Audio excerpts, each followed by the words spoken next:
Candidates are getting in last licks in the last week before the midterm elections, and a race Monmouth University pollster Patrick Murray calls the nastiest this year is in the 3rd Congressional District. Democrat Aimee Belgard and Republican Tom MacArthur are in a slugfest for a vacant seat. They were neck and neck, but a gap has opened in the closing weeks.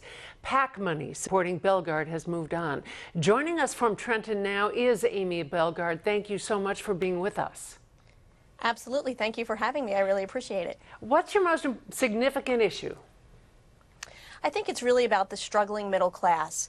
You know, I've had the opportunity to meet so many folks through different aspects of my life, whether it's been as a volunteer with the American Cancer Society, more recently as a Burlington County freeholder, and we have people that are really still struggling in the middle class. You know, it's really about boosting our economy. And how would you do that? Well, I think, you know, it's really about getting people working again. In the 3rd District, that really means a strong advocate for our joint base, which is the largest employer in South Jersey, the 2nd largest employer in the state. I happen to be an honorary commander there, and having grown up in South Jersey, I understand the importance of that. I think it's about getting small businesses rolling, whether that's through you know, different initiatives such as making sure that they have access to capital, making sure we're not overtaxing them and giving them tax incentives to really boost the entrepreneurship and the innovation that we have right in our 3rd District. And I think it's about talking about education, where we see families struggling with student debt, and making sure that we can stay competitive in this global market that we're in. Let's talk about women's issues, which have been very important in this campaign. You've talked about wage equality and reproductive rights. What would you do in Congress to uphold women's rights?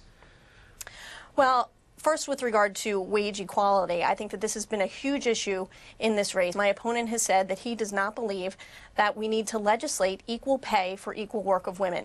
And that's just appalling to me. Right now, we see, on average, women are making about 78 cents on the dollar to their male counterparts for the same job.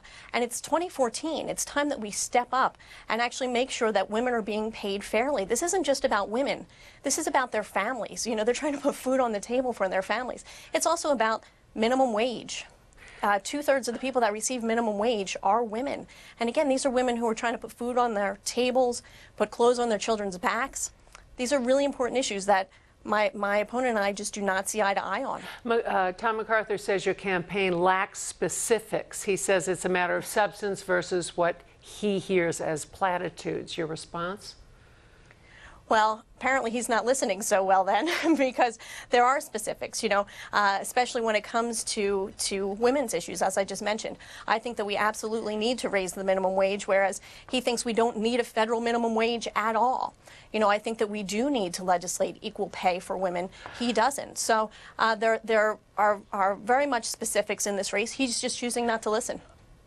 You're 10 points down in the polls today. PAC money's moving on. What's your strategy?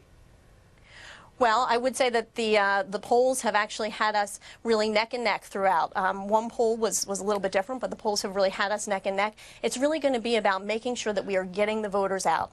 As I've been out talking to people throughout this race, people are really excited, really motivated, and now it's making sure they come to the polls and cast their vote, because when they do, we see that we can succeed. Aimee Belgard, thank you very much for being with us. Thank you. I appreciate it.